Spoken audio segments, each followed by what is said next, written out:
Mucho bueno, vamos a iniciar el tema de hoy de reacciones químicas con un video sobre ciertos aspectos importantes sobre lo que es la materia, cómo están organizados los átomos, qué es un elemento, y luego comenzaremos entonces a desglosar la fase de reacciones químicas a nivel de lo que aparece en el módulo, donde vamos a ver qué es una reacción exergónica, energónica, cómo se ocurren las reacciones a nivel metabólico, como por ejemplo la respiración celular y fotosíntesis. Así que vamos a escuchar este breve video de cómo está estructurado lo que es la materia.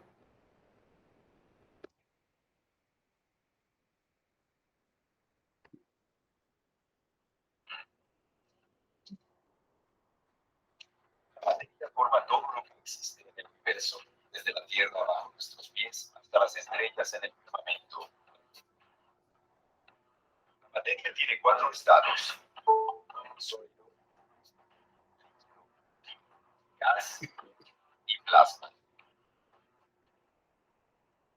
Las moléculas de los sólidos están muy cerca una de otra y mantienen su forma. Si les añades energía, calor por ejemplo, empiezan a separarse y derretirse formando un líquido que no tiene forma.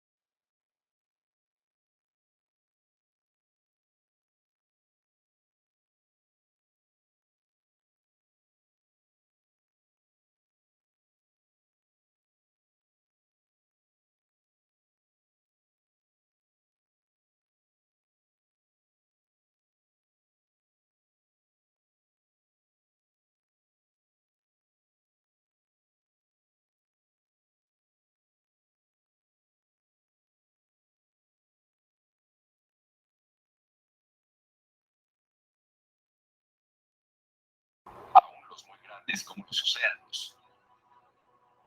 Aunque es obvio que el hielo se derrite, las rocas también se derriten si hay suficiente energía.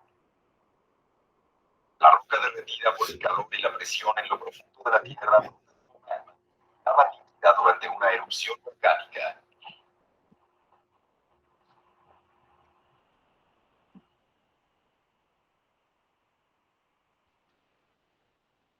Las moléculas de gas están más separadas y contienen más energía que los líquidos. Los gases en el universo, el hidrógeno gaseoso, no tienen forma.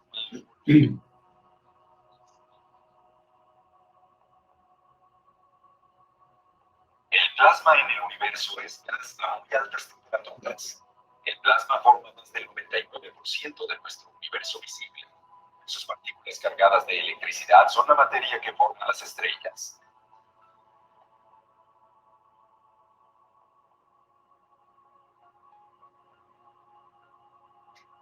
El físico Albert Einstein propuso la ecuación E igual a mc al cuadrado para explicar la relación entre la energía y la masa. La interpretación más sencilla sugiere que la materia puede convertirse en energía y la energía en materia.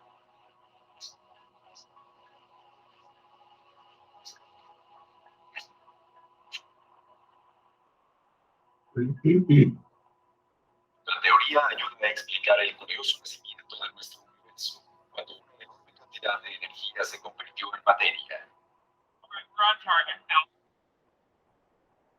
Sin importar su estado, la materia nos demuestra la propiedad de la inercia.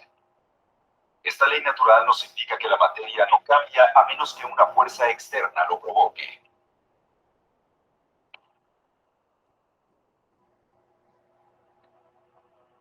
El hielo puede derretirse y una avalancha se mueve solamente cuando las fuerzas de movimiento, el calor por ejemplo, actúan sobre ellos.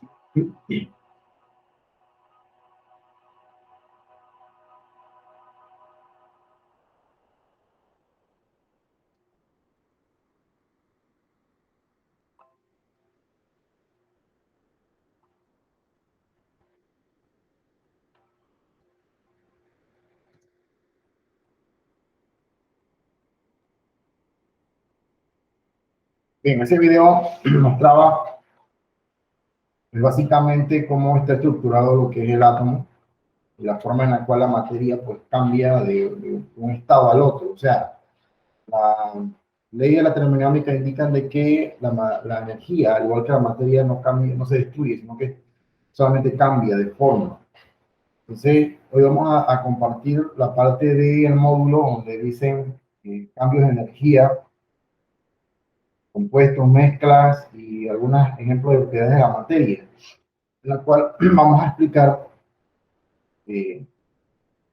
algunos aspectos sobre lo que es cambios de energía y demás.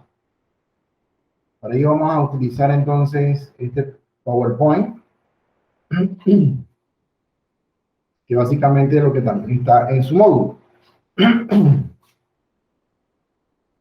Okay. Entonces, dentro de los aspectos que debemos tomar en cuenta para el día de hoy, está el hecho de saber qué es energía, cómo influye la energía sobre las reacciones químicas. Entonces, en base a la energía, las leyes de la termodinámica describen las propiedades básicas de la energía, en las cuales dicen de que la energía no se destruye, solamente se transforma. Entonces, vamos a lograr identificar cuáles son los mecanismos que utilizan normalmente las células para transformar, obtener energía, sin la necesidad entonces de que se pierda de una transformación a la otra. Los seres vivos utilizan la energía de la luz solar para crear condiciones bajo temperatura de entropía. Es decir, los organismos como las algas, las plantas realizan un proceso en el cual transforman la energía luminosa, la transforman en energía química. Entonces, la energía se define como la capacidad de realizar un trabajo. Toda acción, todo mecanismo por el cual se realizan ciertos procesos, se necesita energía. Entonces, esa energía genera una estabilidad que se conoce como trabajo. Entonces, el trabajo es una fuerza que actúa sobre un objeto que hace que éste se mueva.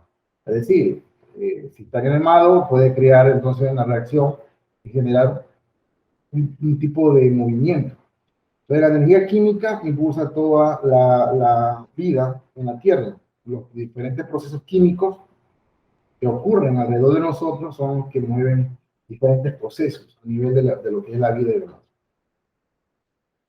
Entonces, la energía que impulsa los objetos, la energía química son los electrones, que básicamente, en base a lo que es la configuración electrónica de cada átomo, entonces involucra el hecho de que se pueden mover o se pueden fusionar los electrones con la configuración electrónica y formar nuevos elementos.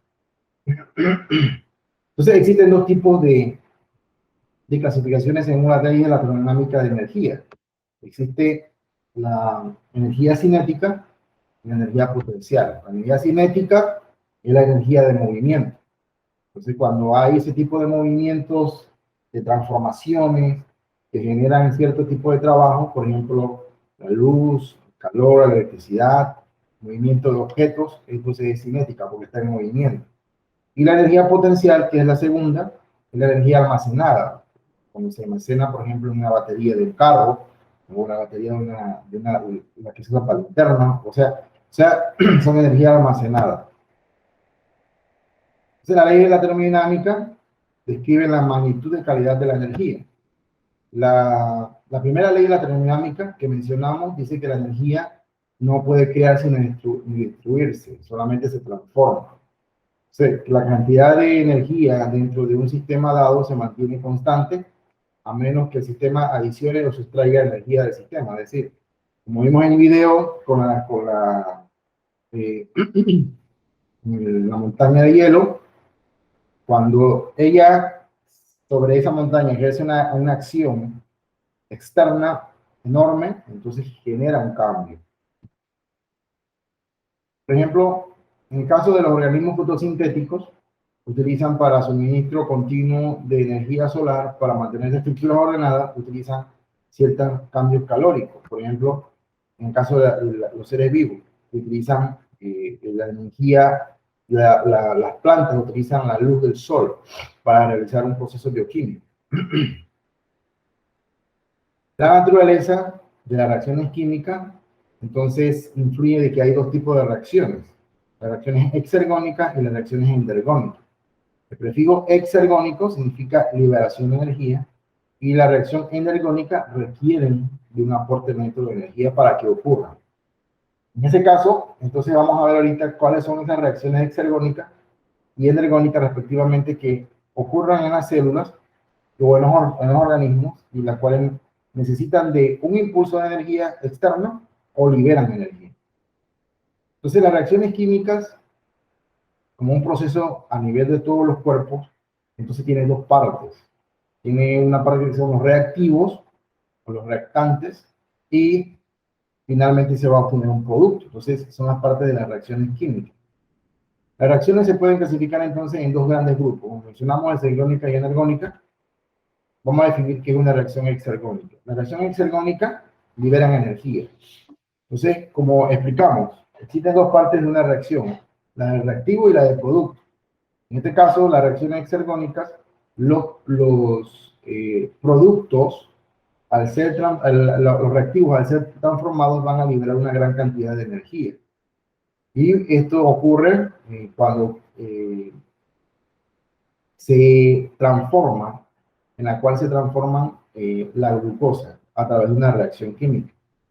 Entonces, la reacción exergónica, los reactivos, cuando se transforman, van a liberar hay una gran liberación, hay una liberación excesiva de energía y finalmente se tiene un producto.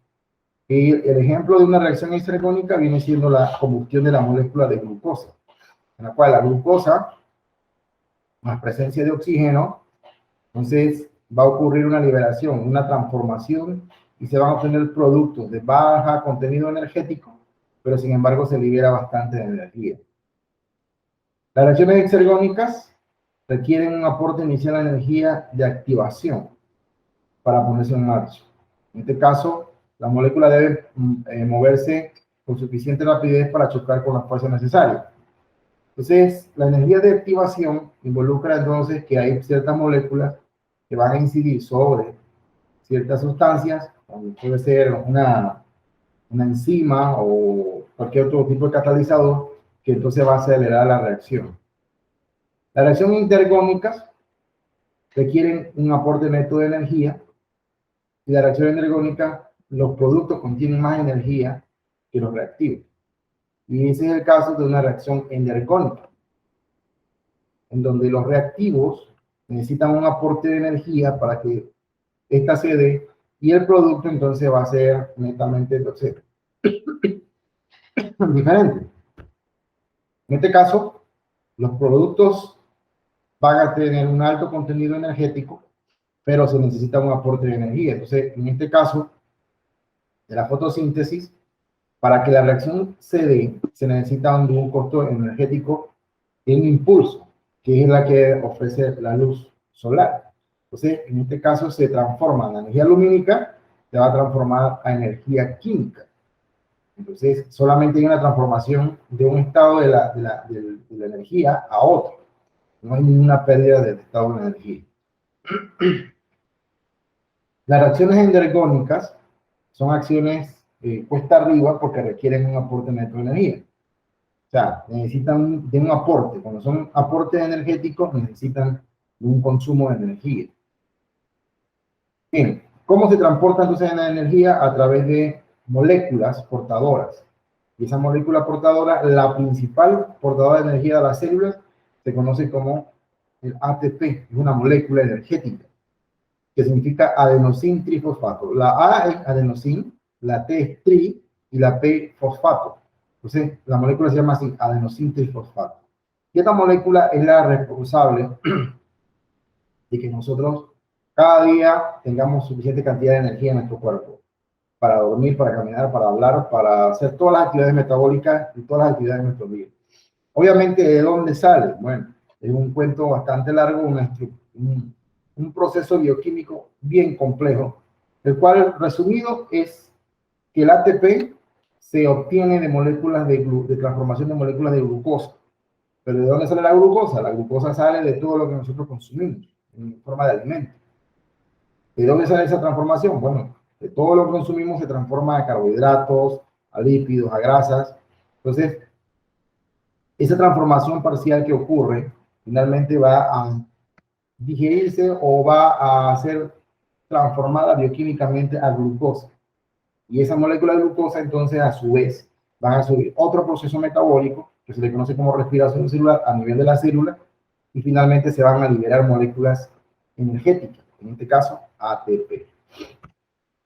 La glucosa no se puede usar directamente para impulsar reacciones que requieren energía, por ejemplo, la contracción de los músculos. O sea, la molécula de glucosa no se puede, no podemos ingerir glucosa como tal para obtener la contractibilidad de un músculo, sino que la glucosa se tiene que transformar a una molécula mucho más simple para que ingrese a nivel de las células y en las células ocurra una transformación bioquímica y finalmente entonces se genere energía.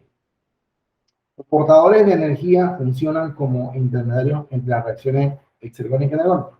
Son como sustancias que pueden llevar, o moléculas que pueden llevar ciertos electrones de una molécula a la otra sin un gasto energético. Entonces, la molécula de ATP, como mencionábamos, significa adenosín trifosfato, o también trifosfato de adenosín transformado. Es la molécula portadora de energía más común. El ATP está formado, es esta molécula, está formado por un grupo, una base nitrogenada, que es una adenina, un azúcar que se llama ribosa, y 3 grupos fosfatos, que es este. Este es el grupo adenina, los 3 grupos fosfatos y el azúcar ribosa. Entonces, los enlaces implican de que esta molécula es bastante energética. Cuando los grupos fosfatos, estos enlaces que están aquí, se rompen por acción enzimática de una enzima, se llama adenosín trifosfato, la enzima adenosín trifosfasa. Entonces, esa molécula se rompe y esos enlaces entonces liberan energía. Al liberar energía, entonces, esa cantidad energética es lo que la célula necesita para realizar todas las otras funciones metabólicas que deben ocurrir en nuestro cuerpo. El ATP se almacena en sus enlaces de alta energía y el último grupo fosfato. Cuando el ATP se descompone, se pierden por ejemplo, la ATP, la molécula de fosfato, que son 3 grupos fosfatos diferentes, se separa una de ellas, entonces ya la molécula no se llama trifosfato, se llama difosfato, que viene di es 2, entonces 2 fosfatos solamente. Entonces el ATP que el enlace liberado, el grupo fosfato, se libera y esa energía entonces de liberación es lo que mueve las acciones enzimáticas, las acciones de transformación en nuestro cuerpo. Aquí tenemos la molécula de composición de la molécula ATP, en la cual esta reacción entonces libera el grupo fosfato y al hacerlo libera un componente de energía. La energía que se libera cuando el ATP se descompone en ADP más fosfato se transfiere a reacciones endergónicas por medio de reacciones acopladas. Entonces aquí vemos el mecanismo por el cual una reacción a nivel de glucosa, en la cual se transforma. Luego entonces el ATP por una reacción energónica libera moléculas de ATP y libera energía y eso ocurre entonces y genera una síntesis de proteínas y aminoácidos a nivel de lo que son las reacciones en nuestro cuerpo. Portador de electrones. La energía se puede transferir a electrones en el metabolismo de la glucosa y la fotosíntesis. La transformación de glucosa se conoce como respiración celular y la fotosíntesis entonces es un proceso que solamente ocurre a nivel de células vegetales. Los portadores de electrones transportan electrones de alta energía. Entonces esos portadores de electrones, que son los que se liberan, esos electrones, se conoce como el NAD, que son portadores de electrones. Son el dinucleótido de nicotinamina y adenina, conocido abreviado como NAD+. Este más significa electrones, tiene una carga eléctrica positiva, de protones, perdón, y el dinucleótido de fabrina y adenosín, el dinucleótido de fabrina y adenosín, que se conoce como FAD. Entonces, son portadores de electrones. ¿A qué se le llama portador de electrones? Bueno, sencillamente que Cuando ocurren las reacciones metabólicas, al liberarse, van a haber entonces moléculas que captan electrones o protones y son llevados de un medio al otro, lo cual entonces genera una estabilidad para las reacciones metabólicas en nuestro cuerpo. ¿Cómo se controlan? Bueno, las reacciones metabólicas en nuestras células tienen funciones muy importantes, pues son las que generan energía y estabilidad en nuestro cuerpo.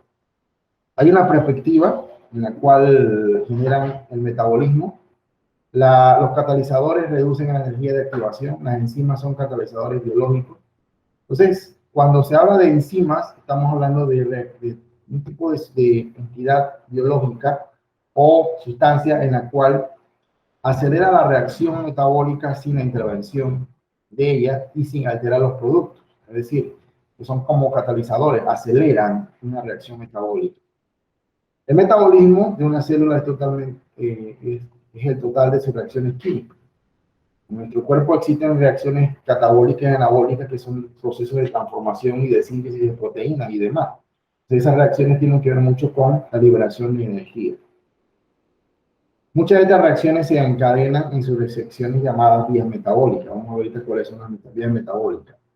Entonces, estas son reacciones en las cuales a nivel enzimático ocurren entonces una serie de procesos y en esos procesos hay un gasto de energía, pero se van a obtener diferentes productos en los cuales entonces se obtienen productos deseados para lo que es la transformación. Entonces, a nivel de regulaciones energéticas, podemos detallar de que existen a nivel de las enzimas, que son catalizadores, proteínas, por ejemplo, que difieren a diferentes catalizadores no biológicos, y las enzimas suelen ser muy específicos en las moléculas que catalizan. Es decir, por ejemplo, si tenemos una reacción metabólica a nivel de iniciar energía, energética, transformación enzimática, la amilasa, que es la enzima que está en la saliva, que actúa sobre cierto tipo de carbohidratos o almidones, o sea, se transforma, acelera la reacción y se obtiene un producto. O otro proceso de acción enzimática, por ejemplo, las enzimas que tenemos en el hígado, que pueden actuar sobre ciertas sustancias específicas y se obtiene finalmente un producto en el cual la enzima ha actuado, un proceso normal, biológico. Bien, eso en el caso de las actividades metabólicas a nivel de la liberación de energía de reacciones químicas. Entonces, las reacciones químicas involucran la acción de ciertos catalizadores o enzimas que ayudan a acelerar las reacciones químicas, que son procesos en los cuales la energía es necesaria para que ocurran estos procesos, y la energía entonces, la acción enzimática o la acción de la energía hace que existan dos tipos de reacciones a nivel metabólico, que son las exergónicas y las endergónicas. Y que existen entonces las reacciones endergónicas, en las cuales hay un consumo de energía y los productos son, digamos, mucho menos complejos en base a los reactivos. En ese caso es la fotosíntesis. Bien. Veamos entonces la utilidad del aspecto de las reacciones endergónicas y las reacciones exergónicas. Es necesario tener en cuenta de que las reacciones exergónicas liberan energía y las reacciones exergónicas, los reactivos contienen más energía que los productos. O sea, los reactivos en este caso vendría siendo la glucosa, tienen mucha más energía, pero cuando ella se transforma, entonces se libera energía y los productos que se obtienen son de baja contenido energético. Sin embargo, las reacciones entonces, en el caso de las endergónicas, exergónicas, son totalmente diferentes. Bien, ese es el caso de las reacciones a nivel metabólico que aparecen en su módulo. El caso de la energía, el 5.2, que dice 5.4, energía de los seres vivos. Ahí aparece la definición de energía, aparece las transformaciones en los organismos, aparecen que es una reacción acoplada, que es una reacción heterogónica, energónica, y finalmente tienen una actividad en el módulo que aparece sobre clasificación de ciertos productos y de que tienen que indicar la diferencia entre una reacción exergónica y una reacción energónica. Entonces, ahí deben tener un poquito de cuidado a la hora de definir cuáles son las reacciones exergónicas, cuáles son las reacciones endogónicas. Deben saberse, por ejemplo, qué significa ATP, adenosín-trifosfato. ¿Por qué significa, cuál es la importancia de la molécula de ATP? Porque es el portador energético que por excelencia de las células. Y que las reacciones metabólicas, entonces, involucran una liberación de energía. Que la energía nunca se va a perder, sino que solamente se va a transformar. En muchas de las reacciones químicas va a verse involucrado el hecho de que hay ciertas estructuras biológicas que ayudan a que la reacción sea mucho más rápida, sin alterar el producto, y eso se llama enzimas o catalizadores biológicos que actúan en ese proceso.